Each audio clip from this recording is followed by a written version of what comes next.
प्रेमी जीव पण येतात. कुणाला खात्री करून घ्यायची तर त्यांनी खडकवासला डॅमच्या 55 किलोमीटर फेरीत एक परिक्रमा करावी, म्हणजे त्यांनाही ते लक्षात येईल.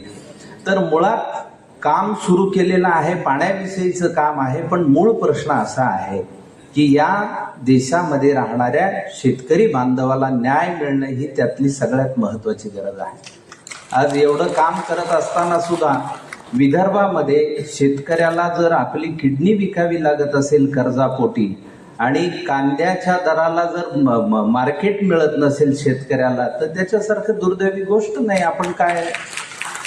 आपण आपल्या कामाचं कौतुक किती करणार आणि कुठपर्यंत करणार, पण ही एकल मंडळी जी आहे, ज्यांच्या त्या समस्या आहेत त्यांच्यापर्यंत पोहोचणं हे आपल्या सगळ्यांचं आद्य कर्तव्य आहे असं मी मानतो. सगळ्यात महत्वाचं म्हणजे आपण एकल पद्धतीने जे काम केले. आता राठोड साहेब यवतमाळ जिल्ह्याचे आहेत म्हणून तुम्हाला सांगतो की कैलास चव्हाण नावाचा एक शेतकरी यवतमाळ जिल्ह्यामध्ये होता. त्यांनी 3 वेळा आत्महत्येचा प्रयत्न केला.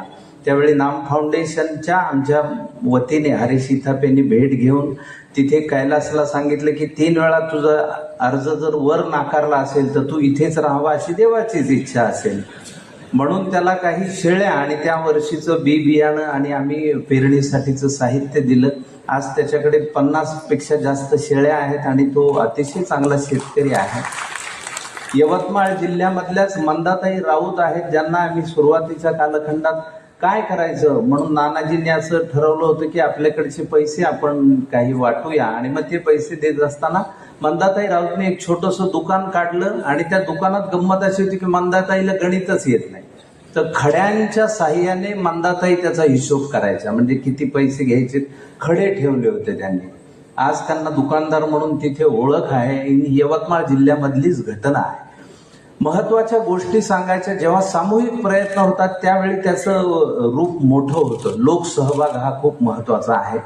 मी पुसदमध्ये एका नाट्यप्रयोगासाठी गेलो आणि सकाळीच नाटकाच्या बसमधनं उतरलो. आता आमचा नाटकाचा प्रवास रात्रभर एका गावाहून दुसऱ्या गावावर, मी काय आपला असंच बिना आंघोळीचा आणि तोंड न धुतलेला असा उतरलो आणि पुसदमधली काही मान्यवर मंडळी छान ड्रेस घालून मस्त बुके बिके घेऊन उभे होते माझ्या स्वागतासाठी. तर मी त्यांच्याकडे बघितलं नाही, गेलो. मग ते नाराज झाले.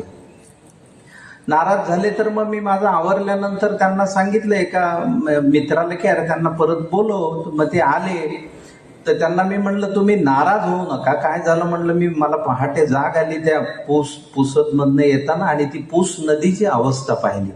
तुम्ही लोक एवढे स्वच्छ राहता, चांगले राहता आणि त्या नदीला गटारीचं स्वरूप आलेलं आहे, त्याच्याकडे